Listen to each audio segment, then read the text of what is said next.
Fala máquina, Igor aqui, é o seguinte, no vídeo de hoje eu vou te ensinar a prescrever um paciente com apendicite aguda no pronto-socorro. É possível que durante a sua formação na faculdade de medicina, você tenha decorado uma série de informações relativas à apendicite aguda. Dados epidemiológicos, que você tenha decorado a escala de Alvarado completa, que você tenha decorado o nome das principais manobras semiológicas para identificar apendicite aguda e que você tenha decorado inclusive o nome das incisões cirúrgicas que você faz no abdômen de um paciente que está sendo submetido a uma apendicectomia. Mas a verdade é que agora que você está trabalhando, que você está dando plantão, você sabe que grande parte dessas informações tem pouca ou nenhuma utilidade para você ali na prática, de fato, né? O que você tem que saber é como diagnosticar esse paciente, como executar qualquer uma dessas manobras, né? Saber afastar a possibilidade de sepse e saber prescrever, tratar e tomar decisão, tomar conduta rapidamente para que você melhore o prognóstico desse paciente, tá? Uma das coisas que a gente vai falar aqui neste vídeo, né, a principal delas, é a parte da prescrição, né? Como que eu vou conduzir, manejar e prescrever um paciente com apendicite aguda, tá? O primeiro ponto é, você diagnosticou esse paciente, mas vamos dizer que você tenha feito um diagnóstico clínico, né? Que você está, por exemplo, numa UPA e não tem tomografia, você está num pronto-socorro, está no interior, que não tem nem exame de sangue eventualmente para fazer, ou que você tenha pouco recurso, você tem um raio-x muitas vezes, você aventou a possibilidade de apendicite aguda, e agora, o que você faz? Qual que é o próximo passo? Como que eu inicio a conduta, o manejo e a prescrição desse paciente? Primeiro ponto, afastar sepse, tá? Então você não faz um exame apenas do abdômen, um exame físico apenas do abdômen do paciente. Você precisa avaliar, né, especialmente esse paciente do ponto de vista hemodinâmico. Como é que está a frequência cardíaca? Como é que está a pressão arterial? Como é que está a saturação? Esse paciente apresenta características, apresenta informações, dados, sinais que me façam considerar a possibilidade de sepse. Se eu tenho acesso a exames laboratoriais, como que está, qual que é o resultado desses exames? Por que isso é importante? Pensar em prognóstico, pensar em gravidade e pensar no tratamento específico aqui para sepse, tá? Para sepse de foco abdominal. Então muda um pouco, né, a questão do volume, às vezes a necessidade de manter esse paciente monitorizado, então, às vezes a necessidade de droga vasoativa para este paciente, independente de onde será o tratamento, se você precisa transferir ou não esse paciente para uma outra unidade, tá? Um segundo ponto importante aqui é a gente saber fazer a prescrição deste paciente, saber quais medicações que a gente vai utilizar, qual antibiótico, qual esquema de antibiótico que a gente vai utilizar e, por fim, a gente saber conduzir esse paciente do ponto de vista de logística, ou seja, a cirurgia vai ser feita neste hospital ou em outro, tem cirurgião no plantão, tem cirurgião de sobreaviso, tem cirurgião no hospital próximo, como que funciona a logística, como que eu vou resolver a vida desse paciente, afinal de contas, o tratamento padrão ouro, tratamento de primeira linha para apendicite aguda é apendicectomia, tá? Beleza? Vamos lá. Em relação à prescrição, né, qual que é o ponto importante aqui? A gente vai começar sempre pela dieta desse paciente, tá? E qual dieta que eu vou fazer para um paciente que está com uma apendicite aguda? Dieta zero, tá? A princípio, dieta zero. Igor, tem alguma situação onde eu vou dar comida para este paciente? Bom, se a cirurgia não vai acontecer no mesmo dia, tá? Se você está num plantão ali, num plantão noturno, não vai ter cirurgia, o paciente vai ter que ser transferido, você vai ter que internar este paciente, entrou em contato com o cirurgião e a cirurgia vai ser no dia seguinte, você pode liberar a dieta para esse paciente, tá? Por que dieta zero? A dieta zero é simplesmente por conta da cirurgia aqui a princípio, tá? Então, se o paciente tem perspectiva de operar nas próximas horas, no mesmo dia, você vai manter esse paciente em dieta zero, pelo menos 8 horas do procedimento cirúrgico. Beleza? Caso contrário, em regra, você pode liberar dieta para esse paciente, a não ser que haja alguma outra contraindicação. Tá? Segundo ponto aqui, vamos para o tratamento clínico aqui mais relevante para este paciente, antibiótico terapia. Tá? A gente vai fazer aqui uma dupla que é extremamente comum em casos de abdômen agudo, em casos de abdômen cirúrgico. O primeiro antibiótico aqui é o famoso Rocefin ou ceftriaxone, tá? Aqui a gente vai fazer 2 ampolas de 1 grama, ou seja, 2 gramas para este paciente, uma vez ao dia, por via endovenosa. endovenosa, tá? O segundo antibiótico aqui é buscando a cobertura de anaeróbio. Então a gente vai fazer também um metronidazol, uma ampola de 500 miligramas a cada 8 horas por via endovenosa. Lembrando sempre de fazer a primeira dose neste momento, tá? A primeira dose de ceftriaxone você já faz agora e de metronidazol também, e aí fica a cada 8 horas e ceftriaxone uma vez por dia, então só no dia seguinte vai fazer a segunda dose. Cuidado, cautela, o que eu preciso estar atento aqui? Lembra, se o paciente está no protocolo de sepse, o antibiótico ele deve ser iniciado após a coleta de exames, após a coleta de hemoculturas, tá bom? E aí nesse processo de sepse, tem vídeo aqui no canal falando com mais detalhes sobre isso, mas nesse processo aqui do protocolo de sepse, é o seu papel, é o nosso papel como médico que está ali na assistência, não apenas saber o protocolo de sepse, mas colocar isso em prática. O que eu quero dizer com isso? Bom, se você você sabe que tem uma golden hour, você precisa fazer rapidamente esse antibiótico, que as culturas, a hemocultura tem que ser rapidamente coletada e tem que ser feita antes do antibiótico. Se você sabe tudo isso, você precisa colocar isso em prática, você precisa fazer isso acontecer. Então, o que eu quero dizer com isso? Você vai lá para a equipe de enfermagem, olha, prescrevi aqui o antibiótico, né? Eu fiz a solicitação de cultura, a gente precisa cobrar, ligar para o laboratório, né? Se for necessário, você mesmo liga para o laboratório. Ah, Igor, mas esse não é meu papel. Mas enfim, mas é assim que acontece. Muitas vezes a gente está em situações de exceção ali, a gente tem que pegar e botar a mão na massa nesse sentido também, tá? Então, alguém tem que cobrar, ligar, o ambulatório tem que vir o mais rápido possível, coletar as hemoculturas, já fala para a equipe de enfermagem deixar o antibiótico preparado, que assim que for coletado, a gente inicia o antibiótico. Ah, Igor, mas todo mundo tem que saber isso é muito óbvio, a equipe multidisciplinar é responsável por... mas, bom, se você ali, às vezes como recém-formado, precisa de uma orientação da equipe, que é algo que você deveria saber, você não vai achar ruim se alguém te orientar. É claro, né? Você vai gostar. E o contrário também é verdade, tá? O modo de falar, muitas vezes, com a equipe, se você for compassivo, né? Ser tranquilo, falar com calma, né? Com generosidade, tranquilamente ali. Olha, pessoal, vamos cobrar aqui, vocês sabem que a gente precisa começar rápido esse antibiótico, tem que coletar os exames antes. Vamos cobrar a equipe e fica de olho para ver se está cobrando. Aí vai preparando o antibiótico enquanto o laboratório não chega para coletar hemocultura, tá? Estou batendo a tecla nisso aqui porque isso é fundamental. O que acontece muitas vezes é que a gente sabe o que deve ser feito e a coisa não acontece como deveria, simplesmente porque a gente não se dedicou, não se debruçou ali sobre o problema para resolvê-lo de fato. Então, você é um médico, uma médica que resolve o problema, pega e toma frente, toma atitude e faz isso aqui que eu estou falando. Beleza? Duplinha aqui de antibiótico terapia para o meu paciente. O que mais que a gente pode fazer na prescrição deste paciente? Bom, a gente fala aqui da perfumaria, dos sintomáticos, né? Então, a gente vai começar com uma analgesia. O que eu posso fazer de analgésico para esse paciente? Bom, dipirona, excelente analgésico, uma ampola, 1 grama de dipirona a cada 6 horas aqui. Pode ser que resolva a demanda do paciente, né, por via endovenosa. Em muitas situações, a minha preocupação em relação à prescrição de analgesia é resolver a dor daquele paciente em específico. Isso significa que talvez seja necessário escalonar essa analgesia. Tá? Então, de cara aqui para um paciente com apendicite, que sente bastante dor, eu faria no mínimo, né, um analgésico comum, como dipirona, que vai ser o analgésico de escolha aqui para pacientes não alérgicos, e eu utilizaria também um analgésico, tá? E aqui a gente pode escolher o cetoprofeno, 100 miligramas, também por via endovenosa, beleza? Uma ampola de cetoprofeno diluído por via endovenosa, né?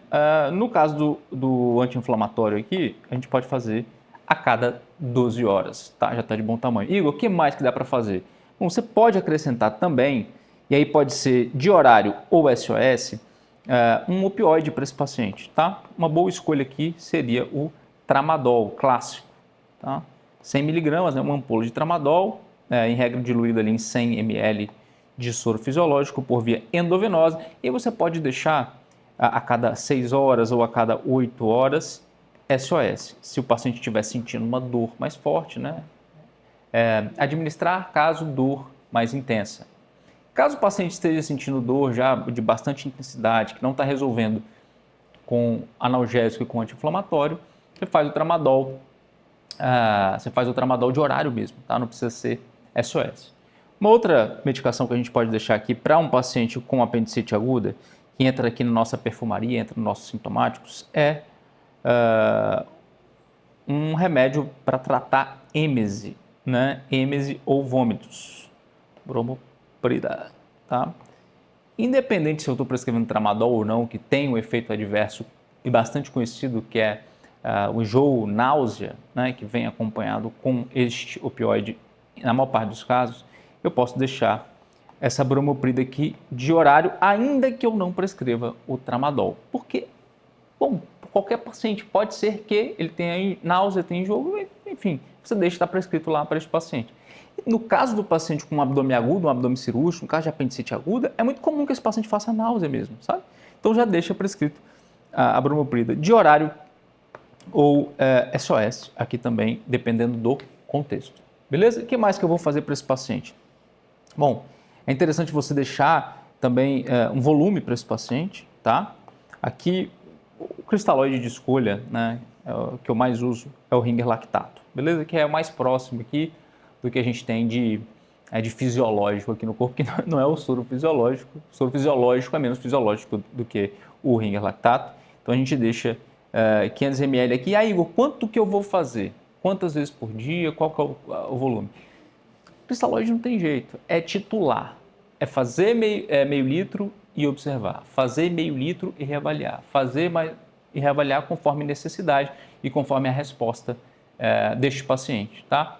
Exemplo, bom, eu tenho um paciente que está chocado, vou precisar de uma quantidade maior de volume. Talvez esse paciente ele nem responda de modo satisfatório a volume, eu preciso começar a droga vasoativa. Ah, esse paciente ele não está hipotenso, né? Ele está um pouquinho desidratado, eu vou fazer meio litro de soro para ele, ele vai responder bem. Vou observar a mucosa, está desidratado, como é que está a pressão arterial, a frequência cardíaca. Avaliar esse paciente do ponto de vista hemodinâmico, do ponto de vista cardiovascular e titulando o cristalóide, tá? Outro exemplo, não, você pega um paciente cardiopata, idoso, fração de ejeção 20%, horrível, né? Você tem que ficar de olho nesse paciente. É um paciente que pode fazer um edema agudo de pulmão se você fizer volume em excesso.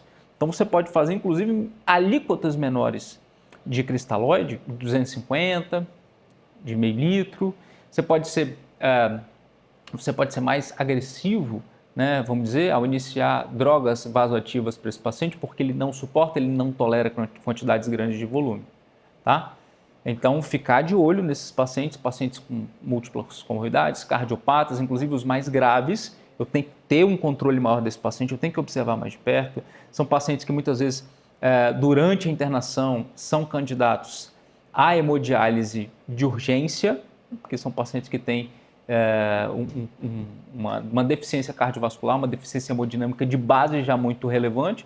Eu preciso fazer volume, um paciente é acometido por uma apendicite ou qualquer outro tipo de doença, qualquer outro tipo de quadro inflamatório infeccioso e descompensa uma doença de base deste paciente, tá? Então, a gente pode deixar aqui esse Ringer lactato por via endovenosa, a gente pode deixar a critério, a gente pode deixar SOS aqui, faz-se, observa, vai depender das circunstâncias de cada paciente. Outro detalhe legal aqui, que a gente tem que estar atento, você precisa prescrever, são os sinais vitais desse paciente, tá? Então, a gente vai deixar sinais vitais aqui a cada 6 horas, pelo menos. 6 horas é o padrão para um paciente internado em enfermaria.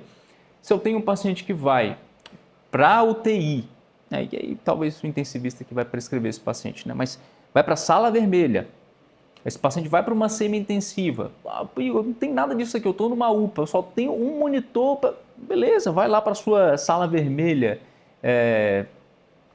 cambaleante, ali, você tem um lugar ali para você monitorizar. Por que eu faria isso com esse paciente? Porque o meu paciente está instável hemodinamicamente, porque ele está dispneico, eu estou monitorando a oximetria de pulso desse paciente, talvez eu precise entubar esse paciente, porque ele estava hipotenso quando ele chegou, porque ele está muito taquicárdico, porque o estado geral dele está muito ruim, porque ele apresentou um rebaixamento do nível de consciência. Então, por inúmero, porque ele está séptico, porque ele está em choque séptico, enfim, São razões que vão se tangenciar ali dentro do contexto desse paciente. Estou vendo que é um paciente potencialmente mais grave ali, que eu preciso ficar de olho do ponto de vista cardiorrespiratório, beleza? Então eu opto por monitorizar esse paciente. Aí nesse caso, eu preciso de sinais vitais ali com uma frequência maior, ou seja, um intervalo menor, a cada hora, a cada 2 horas, eu preciso dessas informações ali. E claro, se você é o plantonista, ficar de olho nesse paciente o tempo todo, né, reavaliar esse paciente de tempos em tempos. Né? Um erro muito grave e muito comum de ser cometido ali durante um plantão, especialmente para quem tem pouca experiência, é fazer o atendimento inicial desse paciente aqui, eventualmente colocar ele ali num canto, numa maca, ou muitas vezes até monitorizar, mas não reavaliar o paciente. Então você atende esse paciente aqui 9 horas da manhã e está chegando, está acabando o seu plantão, você não foi lá olhar como é que ele está. Tá? Ou porque você esqueceu, porque não estava no seu radar, então já estou anunciando aqui, é para estar no seu radar. Ou porque você confiou na equipe ali, falou, olha aí para mim. Muitas vezes a equipe não tem know-how para avaliar esse paciente ali com um olhar mais técnico, né? De saber o que de fato é importante eu observar nesse paciente. Pô, se você tem uma equipe preparada ali no seu plantão, é comum que eles saibam. Você pode também trazer esse tipo de orientação. Olha, esse paciente aqui, se a pressão dele cair, eu quero que atualize a pressão, você já programa lá no monitor para atualizar a pressão. Se subir a frequência, se acontecer isso e aquilo, sinal de alarme, etc. Se tiver com muita dor, tal, me avisa. Então você deixa ali o pessoal alerta em relação a isso, mas você não deixa de olhar de tempos em tempos. Então atender uns pacientes ali, chegou antes de almoçar, vai lá dar uma olhada no paciente, bate um papo, conversa rapidamente, você consegue ter informações relevantes. Voltou do almoço, olha de novo, no meio da tarde olha de novo e antes de ir embora você olha de novo antes de passar o plantão, tá? Os pacientes mais graves são os que demandam mais atenção da nossa parte, beleza? Então fiquem atentos em relação a isso. Olha, em relação à prescrição, enfim, simples, né? Não tem nada demais, não tem nada que salte aos olhos aqui, não tem nenhuma grande novidade, mas o mais interessante é a gente entender o racional por trás da prescrição. Por que a gente faz essas coisas, por que a gente prescreve dessa forma, quais os cuidados que eu tenho. Claro que aqui é um período curto que a gente tem para debater esse tipo de coisa, mas tem muita coisa relevante aqui no que a gente conversou para você aplicar no seu dia a dia, para você aplicar no seu plantão, para você aplicar na prática, tá? E um segundo ponto que eu quero trazer para você é o seguinte detalhe. Tudo isso aqui que está relacionado à prescrição é muito importante que aconteça também de forma muito dinâmica quando a gente pensa na logística ali do que fazer com este paciente. Então vamos pensar alguns cenários. Se você tem um plantonista, um cirurgião que está de plantão, possivelmente ele que atendeu o paciente, ou se esse paciente entra com uma suspeita de gastrite e abrir uma ficha para você, que está ali como generalista no plantão. Bom, você tem que ir lá no consultório do cirurgião e passar o caso para ele. Olha, eu estou com esse paciente assim, suspeito que é uma apendicite e tal. Então, você passa o caso e está tudo certo, está no mesmo plantão, resolvido, ele vai lá, examina o paciente, legal, e aí ele vai conduzir o caso a partir daí. Não, você está de plantão, você é o único plantonista, né? Você atende tudo, atende criança, atende tudo, ou você está num plantão onde só tem generalistas ali, né? Não tem nenhum especialista, não tem nenhum cirurgião. Bom, você vai fazer tudo isso, vai fazer o atendimento inicial desse paciente. Tem cirurgião de sobreaviso? Você tem que ligar para o cirurgião e passar o caso. Olha, estou com um paciente assim, Bloomberg positivo, eu calculei o score de Alvarado aqui e está dessa forma, marcou tantos pontos, alta suspeita de apendicite. E aí? O que você acha? Quer vir examinar? Eu mantive o paciente ali nesse lugar, já comecei antibiótico, já coletei culturas. É caso de operar hoje, vou deixar para amanhã, quer que solicite mais algum exame, quer que peça o TAP já para adiantar. E beleza, esse médico o cirurgião já vai te orientar pelo telefone, né? Vai te passar algumas informações, algumas recomendações, e você já vai colocar em prática aquilo que ele te passou, beleza? Porque, por exemplo, olha, a gente vai operar hoje, à noite, no final da tarde, deixa em dieta 0 para mim. Tem quanto tempo que ele não comeu? Já tem tantas horas. Beleza, então daqui a pouco eu estou indo aí, eu vou operar esse paciente. Aí o cirurgião chega, examina e marca, e leva para o centro cirúrgico. Não, eu não vou operar hoje. Nós vamos operar só amanhã de manhã. Então, por favor, a partir das 11 horas da noite, deixe em dieta zero. Aí você libera a dieta para o paciente e coloca o jejum a partir das 11 horas da noite, por exemplo. Ah, não, nem tem sobreaviso de cirurgia, eu estou numa cidadezinha pequena, eu estou no interior, eu tenho que resolver tudo. Você vai fazer isso aqui que a gente conversou. Afinal de contas, o seu objetivo não é saber as incisões, como a gente falou no início do vídeo, né? Não é saber as incisões cirúrgicas. Não é isso que você tem que saber. Não é o nome das coisas, das classificações. Você tem que saber identificar esse paciente, diagnosticar esse paciente, avaliar a gravidade, prescrever e ligar, passar o caso o mais rápido possível. É isso que você tem que saber fazer. Coletar cultura e etc. Deixar o paciente redondo, estável. Se precisar pegar um acesso central, se precisar, você tem que resolver e passar o caso o mais rápido possível para o cirurgião, que muitas vezes está em outro hospital, que está no hospital de referência, você vai ter que botar esse paciente numa central de vaga. É isso que você tem que conseguir resolver, ser capaz de resolver. Tá? Então, você está em outro hospital, bom, tem que transferir esse paciente. Agora, você vai junto com o paciente ou não? Esse tipo de coisa que você tem que conseguir ser capaz de resolver. Beleza? Muito bem, se você gostou desse vídeo, deixa um like aqui, ativa as notificações, se inscreve no canal e me diz aqui nos comentários qual é a próxima prescrição que você quer ver aqui no canal. Eu te vejo no próximo vídeo.